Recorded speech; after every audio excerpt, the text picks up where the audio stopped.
E, Renato, qual foi a tua... O que você encontrou lá? Em que situação você foi? Foi a convite? Foi por conta própria? Como foi? Não, eu fui 2 vezes para El Salvador. A primeira delas foi em fevereiro, foi para as eleições. Porque a gente já estava falando muito no MBL sobre o que estava acontecendo em El Salvador e a gente quis ver de perto a eleição.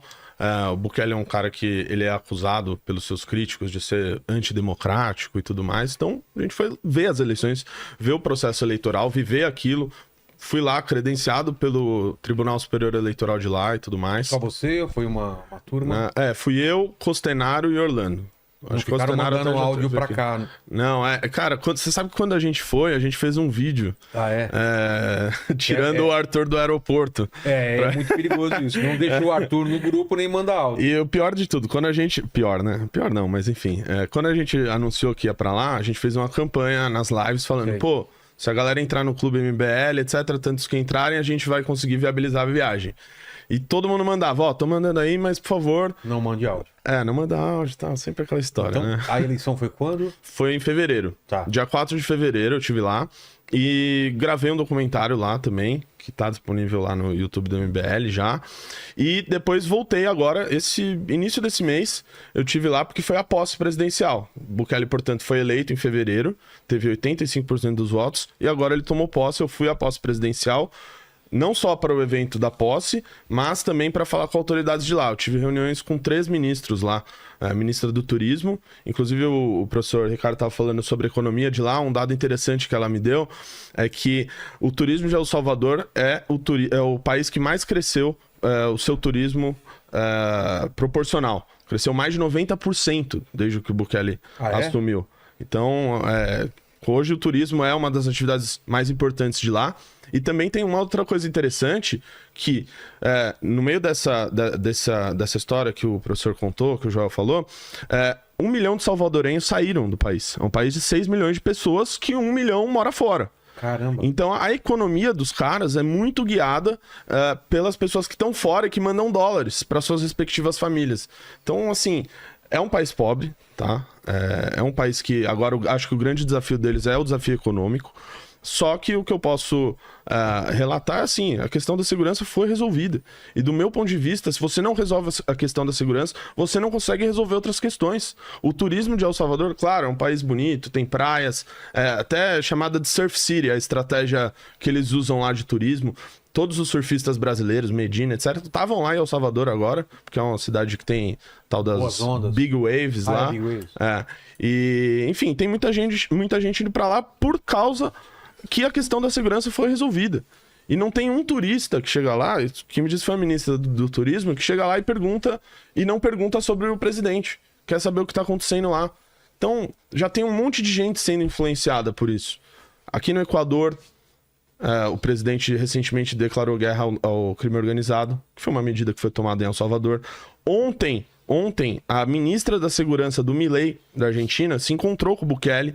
Ela teve até uma agenda muito parecida com a que eu tive lá. Falou com o ministro da Defesa, com o ministro da Segurança, para implementar o método Bukele. Então, assim, tem algo acontecendo por lá, né? E eu acho que tá todo mundo de olho nisso. Então, mas o que você percebeu? Você se sentiu seguro lá? 100%.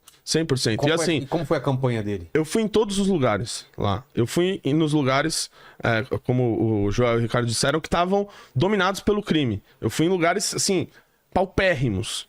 De madrugada, 3 horas da manhã, com o celular na mão. Todos os lugares absolutamente policiados. O ministro da Segurança me deu um dado que é interessante, que desde que o Bukele assumiu, o exército e a polícia, eles tiveram um aumento de efetivo de 50%. 50%. Então, é um lugar que você se sente absolutamente tranquilo. E a campanha, eu tive até uma dificuldade porque eu queria entrevistar pessoas que fossem votar em outros candidatos. Então, assim, até tinham pessoas que faziam uma ou outra crítica ao Bukele. Olha, eu acho que a economia, precisa olhar para isso, precisa olhar para aquilo. Mas ninguém. Só aqui no Brasil. Só que no Brasil tem um pessoal que, veja bem, lá não tinha nenhum, Vilela, pra me falar, olha, segurança, veja bem, não tinha. Professor e Joel, eu queria saber quem é esse cara, quem é Bukele, qual que é o passado dele, E qual foi a campanha, né, que ele fez? Também pode ajudar. Como que foi? É muito louco isso aí, né, o populista? Como que é? Ele vem da onde? Quer falar, João? Não, eu só queria dizer que, tipo assim, ele é um sujeito muito complexo, cara. Porque a gente tem de olhar nas redes sociais e sempre colocar o cara no pacote da esquerda ou da direita. E ele? Realmente, hoje ele se identifica, se você vê os métodos que ele tem tomado, com a direita, certo? Sim, se a gente for fazer uma macroanálise sobre as ações que ele tem tomado. Mas, cara, ele é filho de palestino, ele era do partido de esquerda de lá até uns anos atrás, entendeu? O partido de esquerda que é descendente do partido de guerrilha comunista. Então, assim, ele tem várias... Ele é uma criatura muito complexa, é uma pessoa muito complexa, um governante muito complexo. Acho que o Marcílio vai explicar melhor essa parte mais política aí, que... Então, por exemplo, você pega... Talvez uma política... É difícil classificar a esquerda, a direita em alguns casos, né? Você pega, por exemplo... Não é tão fácil, né? A questão do lockdown, por exemplo. Geralmente, durante a pandemia. Ele foi um cara, assim, extremamente restritivo. Aliás, aqui, até o governo brasileiro, né? O Bolsonaro... Ele gostava de elogiar o Bukele pelas medidas e tal, mas não elogiava a questão, por exemplo, da restrição durante a pandemia. E deu certo.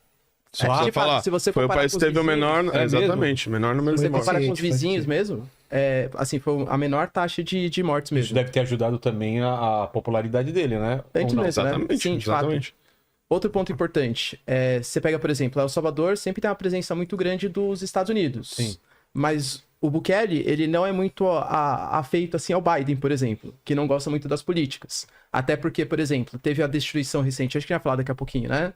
De 5 juízes da Suprema Corte pelo Poder Legislativo de El Salvador, que foi visto como uma medida autoritária, aí o Biden foi lá e criticou as ações. Aí nisso o Bukele já não gostou, aí já meio que rompeu as relações... Não rompeu, né? Mas estremeceu as relações diplomáticas. Ao mesmo tempo, por exemplo, você pega a China... A China não tem muita ideologia, né? Investe em país de direita, esquerda. A China tá querendo expandir ali com o seu Road and Belt. El Salvador é um dos países que vai receber, já se prontificou na Bukele a receber o Xi Jinping, a receber os investimentos chineses. Então, assim, fazer parte da nova Rota da Seda, se aliar aos países emergentes, isso é uma política mais de esquerda ou de direita, entende? Exato. Fazer política restritiva durante a Covid-19, é uma política mais de esquerda ou direita. Então, ele se assemelha em alguns pontos e é contrário em outros. Por exemplo, você falou da China. Lá no centro histórico de San Salvador, que é a capital, a China doou uma biblioteca gigantesca, que é a Biblioteca Nacional de El Salvador. BNAES é o nome dessa biblioteca gigantesca, linda por dentro. Foi doada pela China. Então, me parece que, do ponto de vista de relações exteriores, a postura do Bukele é uma postura pragmática. Né? É claro, ele, por exemplo, se o atual governo dos Estados Unidos ou os democratas que vivem fazendo críticas a ele fizerem essas críticas, ele vai responder na mesma moeda. Recentemente teve um deputado democrata que fez um tweet falando que era um absurdo que o Bukele ele mudou um quadro que tinha no aeroporto de El Salvador. Ele falou assim, olha, eu mudei sim e coloquei num lugar, né, para as pessoas verem mais esse quadro. E outra coisa, o que você tá cuidando do nosso aeroporto aqui? O que faço com ele? É o quadro que é colocado, onde que é colocado. Então, eu acho que ele responde essas críticas à altura. E sobre o que o João falou, é interessante, eu concordo que a maioria das pessoas que eu falava, né, eu sou um cara de direita. Cheguei lá e falei, ó, eu sou um cara de direita, né, eu gosto desse tipo de política na área de segurança, etc. Todas as pessoas me respondiam, não, o Bukele, ele não tá nesses dois polos de esquerda e direita. A esquerda e a direita em El Salvador é conhecida pelo governo da FMLN, que já falamos aqui, e sobre um governo da Arena. E esses dois polos, eles terminaram a guerra civil com os chamados acordos de paz. Acordos de paz em El Salvador, que é muito criticado pelo Bukele. Por quê? Foi um acordo que, no final das contas, terminou uma guerra extremamente sangrenta, morreram mais de 80 mil salvadorenhos, e foi um acordo para basicamente manter os mesmos esquemas, as coisas continuarem do mesmo jeito. El Salvador disparando em sua criminalidade, corrupção gigantesca entre os dois partidos, reconhecidos como esquerda e direita. Então, o Bukele, por mais que tenha esse histórico dele, de que veio um cara, saiu do partido, começou num partido de esquerda, foi prefeito de uma pequena cidade, foi prefeito da capital, depois veio a ser presidente, ele rompeu com essa polarização que se alternava no poder, de esquerda e direita. O que eles entendem, os salvadorenhos entendem pelo Bukele, pelo chamado bukelismo, é algo diferente dos dois. Até porque as medidas de segurança que foram feitas por ele também tiveram medidas sociais, também tiveram medidas na área da educação que foram importantíssimas para manter. Essa imagem do que é? Essa daí é a Biblioteca Nacional, a BNAIS, que foi doada pela China. Enfim, e Mas mostra também que ele tem essa proximidade aí com... Foto do cabra aí. Não confunde.